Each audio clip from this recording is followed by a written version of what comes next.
فأما من طغى وآثر الحياة الدنيا فإن الجحيم هي المأوى. وعن ثوبان رضي الله تعالى عنه قال قال رسول الله صلى الله عليه وسلم: يوشك الأمم أن تداعى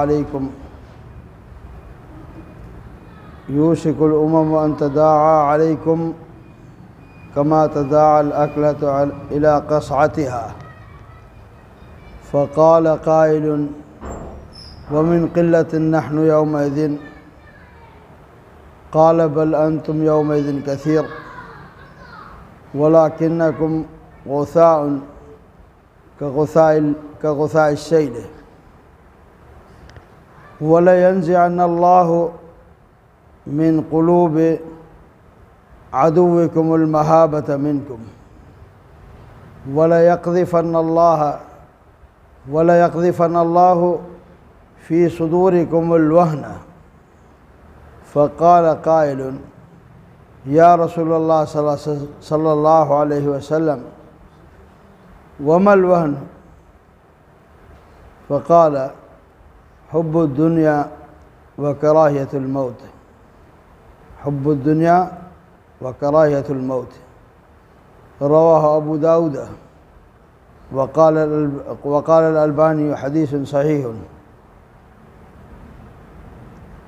अज़ीज़ साथियो, अॼु जेका मुसलमाननि जी हालत ॾिठी वञे थी, उन ते गौर फ़िक्र करण सां जेके उम्मत मुस्लिमा जी तबाही जा सबब आहिनि से घणा ई आहिनि, जंहिंजो हर हिकिड़े जो अलॻि अलॻि मज़मून आहे ऐं हर हिकिड़े जा अलॻि अलॻि दलाइल आहिनि। जीअं शिरक आहे सभ खां पहिरां, जीअं बिदअत आहे, जहिड़ी तरह मुस्लमाननि जूं हिक ॿिए में नफ़रतूं आहिनि,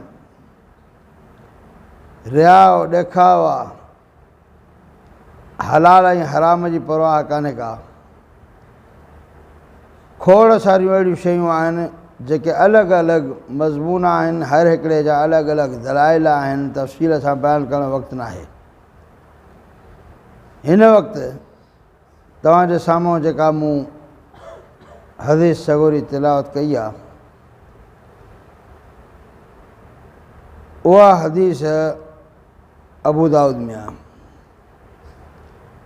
थौबान रज़ियल्लाहु तआला अन्हु नबी अलैहिस्सलातु वस्सलाम खां रिवायत थो करे, चए थो हिकिड़े ॾींहुं नबी अलैहिस्सलातु वस्सलाम फरमायो त यूशिकु अन तदाअ अलैकुमुल उमम कमा तदाअ अल अकलतु इला क़सअतिहा। यूशिकु यानी अन क़रीब, वेझो आहे उहो वक़्तु जो तव्हां वटि वक़्तु उहो ईंदो, अन तदाअ अलैकुमुल उमम, तव्हां ते उम्मतूं ॿियनि खे छॾींदियूं, यानी मुसलमान खां सवाइ ॿियूं जेके आहिनि जमायतूं, यहूदी, नसाई, नसारा जेके बि आहिनि, उहे हड़ई तव्हां सभिनि मुसलमाननि ते हिक ॿिए खे छॾींदा। कमा तदाअ अल अकलतु इला क़सअतिहा, जहिड़ी तरह बुखायल कंहिं खाधे जे मथां अच किरनि, को खाधे जो प्यालो रखियो वञे ऐं सभु बुखायल माण्हू उते छॾिया वञनि, उहे बुखायल उन प्याले ते कीअं अच किरंदा ऐं उन जे खाधे में जेको प्यालो आहे, प्याले में थोरो खाधो आहे, ऐं घणा माण्हू बुखायल हुजनि त कहिड़ो उन जो हाल कंदा। फरमायो तव्हां त ईअं हड़ई बुखायलनि वांगुरु अच किरंदा। फ़क़ाल क़ाइलुन वमिन क़िल्लतिन नहनु यौमइज़िन। हिकिड़े अर्ज़ु कयो, साईं छा उन ॾींहंनि में असां थोरा हूंदासीं छा? शायदि थोरा हुजूं, ॿिया घणा आहिनि, तंहिंजे करे ईअं थींदो। क़ाल बल अंतुम यौमइज़िन कसीर, बल्कि उन्हनि ॾींहंनि में तव्हां घणा हूंदव। अॼु मुसलमान जो तइदादु ॾिसो, मुसलमान घणा आहिनि या कोन्हनि के, पोइ बि ईअं छा जे लाइ? मुसलमाननि ते हिकिड़ो उहो वक़्तु बि आयो जो मुसलमान 313 हुया ऐं जंग अहज़ाब जॻह थी, जंग खंदक ऐं जंग अहज़ाब साॻी ॻाल्हि आहे। उन वक़्तु जेके कुफ़र जूं ताक़तूं हुयूं उहे समूरा कुफ़र कठे थिया। मके जा मुशरिक, यहूदी, नसारा हड़े ई कठे थिया। छाजे लाइ? त मुसलमाननि खे बसि हाणे ख़तमु ई करिणो आहे। न हूंदा न कोई असांखे मथे में सूर पवंदो। मुसलमान घणा हुया? 313। 313 खे बि कंहिंखे असलो आहे, कंहिंखे कोन्हे को।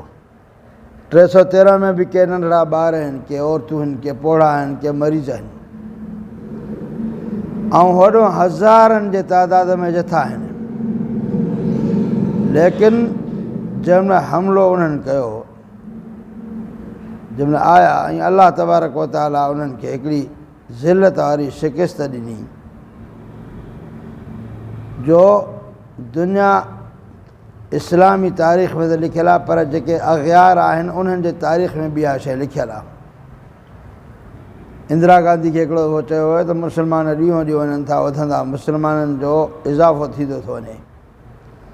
त इंदिरा गांधी छा चयो?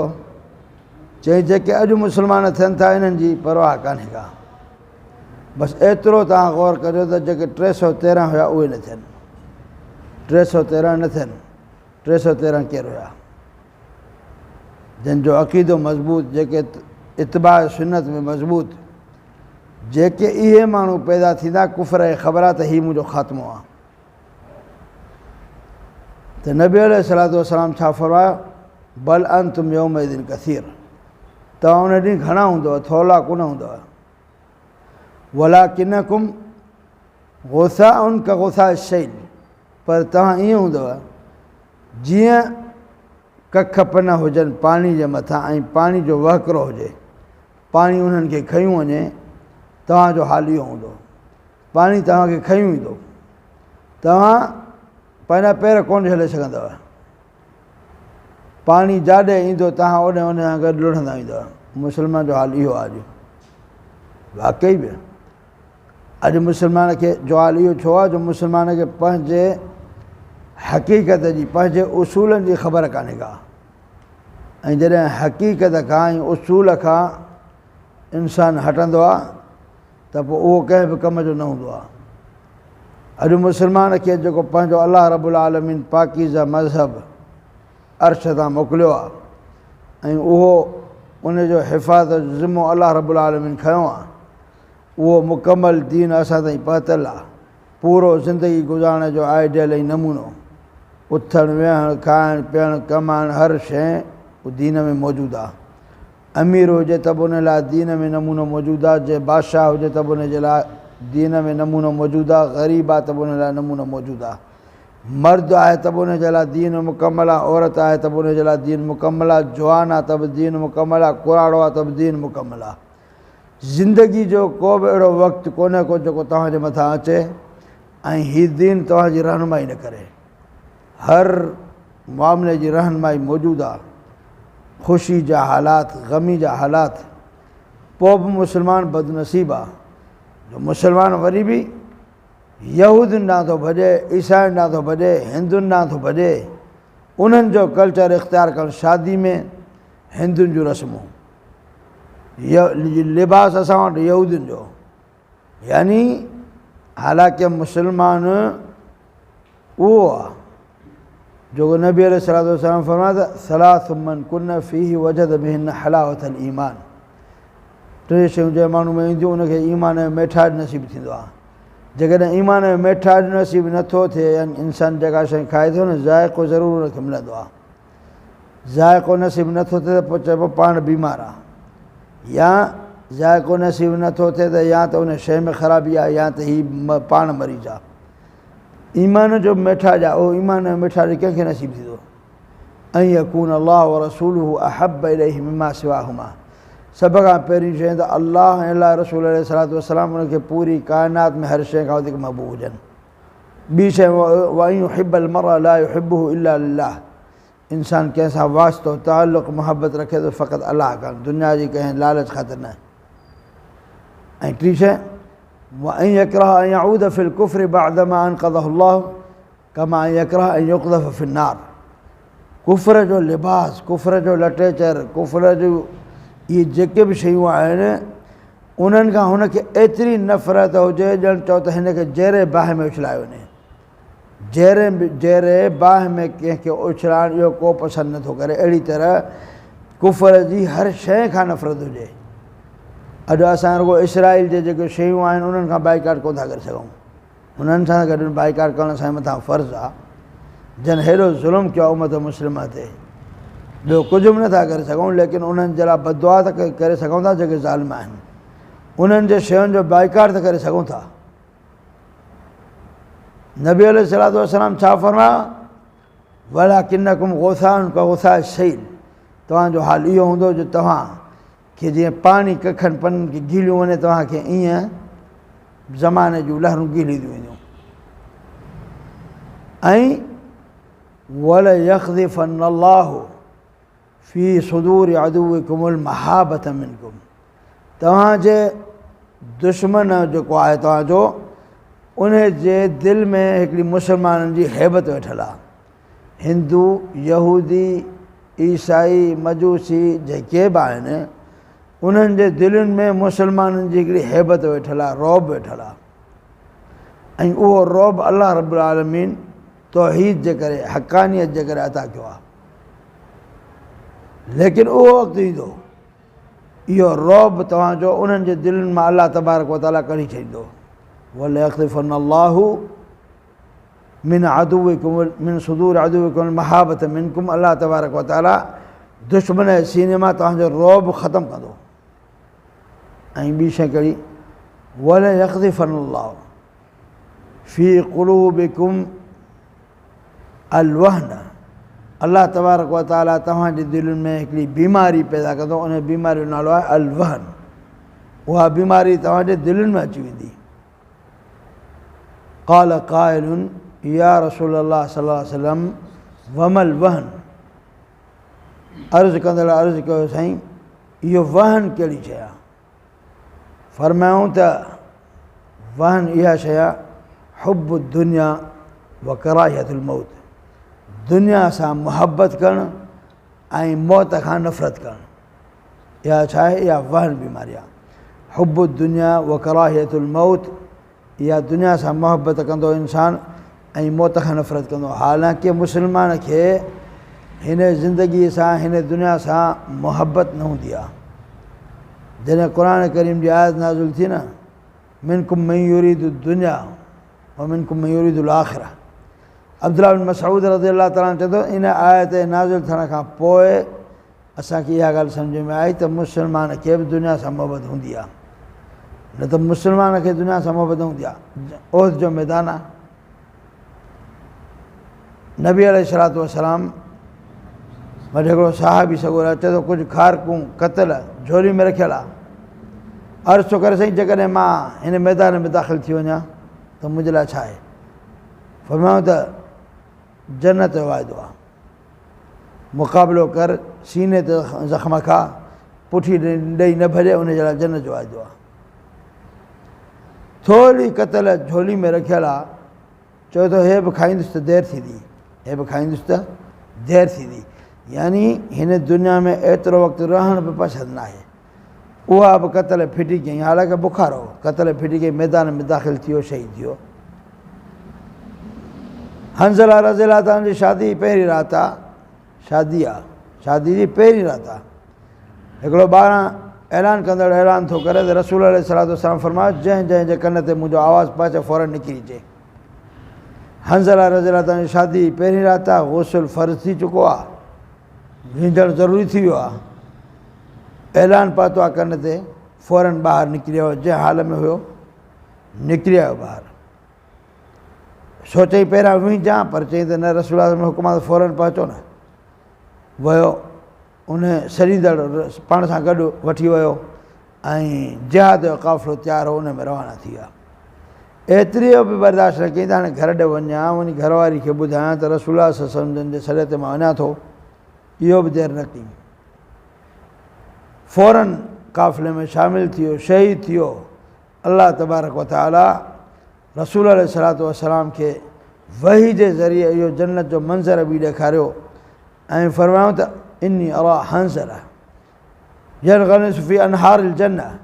मूंखे अल्लाह रब्बुल आलमीन जन्नत जो मंज़र ॾेखारियो त हंज़ला रज़ियल्लाहु ताला जन्नत जे नहरनि में मलाइक उनखे ग़ुस्ल ॾेई रहिया आहिनि। त मुस्लमान दुनिया सां मुहबत न कंदो। ऐं दुनिया जेका आहे, नबी अलैहिस्सलातु वस्सलाम फरमायो त मां त मूंखे जेको तव्हां त वधि में वधि ख़ौफ़ आहे उहो दुनिया जे घणे थियण जो। पोइ जीअं अॻियां त दुनिया घणी थी वई, हलाक कयो आहे, तव्हांखे बि शायदि ईअं कयो वेंदो। ऐं नबी अलैहिस्सलातु वस्सलाम जी हदीस फरमाऊं त लौ कानत दुनिया तअदिलु इंद अल्लाहि जनाह बऊदा लमा सक़ल्लाहु काफ़िरन शुरबतन मिन माइन। जेकॾहिं हिन दुनिया जी अहमियत अल्लाह रब्बुल आलमीन वटि हिकिड़े मच्छर जे पर बराबरि हुजे हा त अल्लाह तबारक व तआला काफ़िर खे पाणी जो ढुक बि न पियारे हा। यानी दुनिया जी एतिरी बि अहमियत रब वटि कान्हे का। इन अल्लाह ला यंज़ुरु इला सुवरिकुम इन अल्लाह यंज़ुरु इला सुवरिकुम वला इला अजसामिकुम वलाकिन यंज़ुरु इन अल्लाह ला यंज़ुरु इला सुवरिकुम वला इला अजसामिकुम वलाकिन यंज़ुरु इला क़ुलूबिकुम व अअमालिकुम। अल्लाह रब्बुल आलमीन तव्हांजे चेहरनि ॾांहुं, तव्हांजा ॿियनि शयुनि ॾांहुं नथो ॾिसे। अल्लाह तबारक व तआला तव्हांजे दिलुनि ॾांहुं ॾिसे थो ऐं तव्हांजे अमाल ॾांहुं ॾिसे थो। जेतिरी दिलि में मुहबत आहे, जेतिरो दिलि में शौक़ु आहे, जेतिरी दिलि में तौहीद जी गैरत आहे, जेतिरी सुन्नत जी गैरत आहे, ओतिरो अल्लाह रब्बुल आलमीन उन इंसान खे दर्जा बुलंद अता कंदो आहे। त क़ौम उम्मत मुस्लिमा जी तबाही जो जेको सबबु आहे, अॼु वाक़ई ॾिसो, अॼु इहा जेका हदीस आहे नबी अलैहिस्सलातु वस्सलाम 1400 साल 1450 साल अॻु बयानु कई आहे। ऐं अॼु पूरी जेका असांजी उम्मत मुस्लिमा आहे, फ़लस्तीन ते ॾिसो, गज़ा ते ॾिसो, जेके बि काफ़िर आहिनि उहे हर ई मुतहिद थी चुका आहिनि त असांखे जेको आहे जिन ते हमिलो करिणो आहे ऐं हिननि सां ज़ुल्म करिणो आहे। मुस्लमाननि सिर्फ़ु इहा ई उन्हनि जी सज़ा आहे जो मुस्लमान आहिनि। ऐं केतिरे क़दुरु उन्हनि ते ज़ुल्म थियनि था, केतिरे क़दुरु ज़ुल्म थी रहिया आहिनि, जेके इंसान शायदि असां त न बयानु करे सघूं था, न असांजे कलम में उहा ताक़त आहे जो लिखूं, न ई उन शइ ते बयानु करे सघूं था। उन्हनि जे लाइ दुआ त लाज़मी आहे अल्लाह रब्बुल आलमीन उन्हनि मज़लूमीन जी मदद फ़रमाए। ऐं अल्लाह रब्बुल आलमीन ज़ालिम जेकॾहिं हिदायत जे लाइक़ आहिनि त हिदायत अता करनि, जेकॾहिं हिदायत जे लाइक़ न आहिनि त अल्लाह रब्बुल आलमीन उन्हनि खे ईअं बर्बादु करे जीअं क़ौम समूद खे, क़ौम आद खे बर्बादु कयईं। अल्लाह रब्बुल आलमीन असांखे शाल क़ुरान ऐं सुन्नत जे सम्झण जी ऐं उन ते अमल जी तौफ़ीक़ अता फ़रमाए। सुब्हानक अल्लाहुम्मा व बिहम्दिक अशहदु अन ला इलाहा इल्ला अंत अस्तग़फिरुका व अतूबु इलैक।